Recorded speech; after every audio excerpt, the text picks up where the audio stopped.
Армысыздар. Қазақша каналыма тіркеліп, лайк басып кетіңіздер.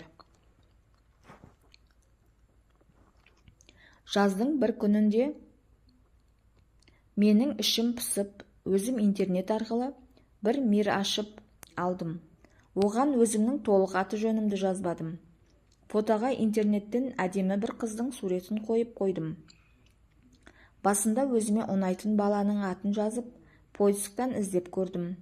Оның атына ұқсайтын аттар көп. Солардың ішінен бір сүйкімді балаға дружба жібердім. Ол мені қабылдады. Мен ол кезде орыс тілін өте жақсы білмейтінмін. Ол бала маған көбіне орыс тілінде жазатын.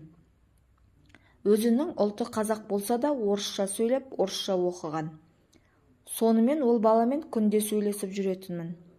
Күндердің күнінде оның достары маған дружба тастады. Сәлем сұлу қыз деп бір баланың атына хат келіпті. Мен оның авасына қарап тұрын онша ұната қоймадым. Ол маған күнде SMS жазатын. Мен оған кейде қолым тигенде, ішім пысқанда жауап қайтаратынмын. Ол маған мақтаншақ, өзімшіл боп көрінген.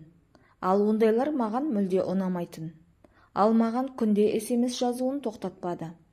Бір айдай сөйлесіп, ол жоқ боп кетті. Бір күні агентте отырсам, сол жаннан хат келіпті. Сәлем, қалайсың? Сонымен екеуміз 2 күндей тағы сөйлестік. Келесі күні ол менен номерімді сұрады. Мен ол кезде басқа қалада болатынмын. Ішім пысып отырғаннан сөйлессем сөйлесіп керейінші деп номерімді бердім. Ол маған телефоныма қоңырау шалып, күнде сөйлесіп телефонмен сөйлесіп тұрдық. Мен ол баламен басқа қыз боп сөйлесіп жүре бердім. Бір күні кешке ол маған звондап ұйықтардың алдында өлең айтып берді. Қайырлы түн жаным. Мен ол балаға бауыр баса бастадым. Ол маған ертесі күні звондағанда оған маған енді хабарласпауын өтіндім. Ол неге, не үшін деп таң қалды. Мен оны алдап жүргенімді айта салғым-ақ келді. Бірақ мен оған тез бауыр басып қалам, сондықтан сөйлеспегеніміз абзал дедім. Ол маған сол кезде телефонмен өз сезімін білдіріп, жауабын менен сұрады. Мен оған келісімімді бердім. Бір күн сөйлестік, екінші күні ар-намысымды шыдатпай оған бір шындықты жайып салдым. Яғни мен оны алдап жүргенімді және авадағы мен емес екенімді айттым. Ал ол болса шок күйде қалды. Ол маған сен сонда кімсің соны айтшы деді. Мен ұялғанымнан ештеме айта алмай жылап жібердім. Ол маған ертең жауабын күт, ертең не сөйлесеміз, болмаса мүлдем хабарласпаймыз деді. Мен ертесі күні басқа қалаға кеттім. Ол маған звондаған, мен жолда ұйықтап тел қарамаған күйде қалыптым. Кешке таныс емес номерлер звондап танысайық деп бір жігіттер звондады. Олар еще менің шын атымды айтып танысайық деді. Мен туралы бәрін біледі. Менің ойыма мені тексеру үшін жігіттерге номерімді беріп қойған ғой деп аздап ашуланып оған звондадым. Ол екеуміз сөйлесіп, мән-жайды шешіп алдық та ары қарай сөйлесе бердік. Мен оған қатты бауыр басып, сүйіп қалдым. Ол маған күнде звондап тұрды. Бір күні ол маған звондап, өз суретімді жіберуін сұрады.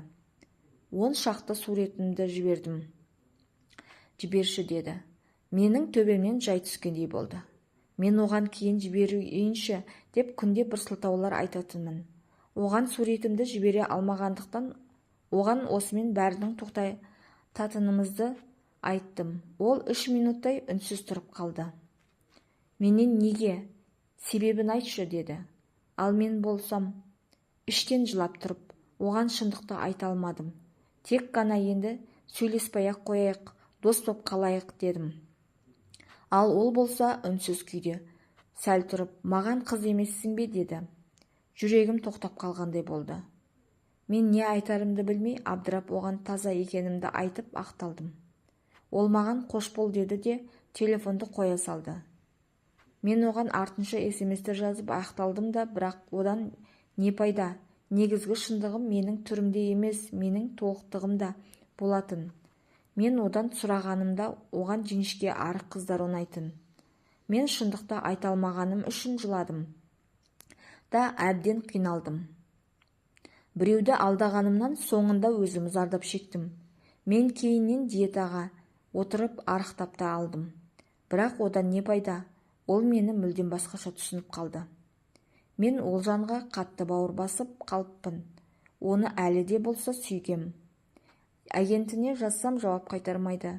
Мені удалить етіп тастаған. ВК-дан оны жақында тауып алдым.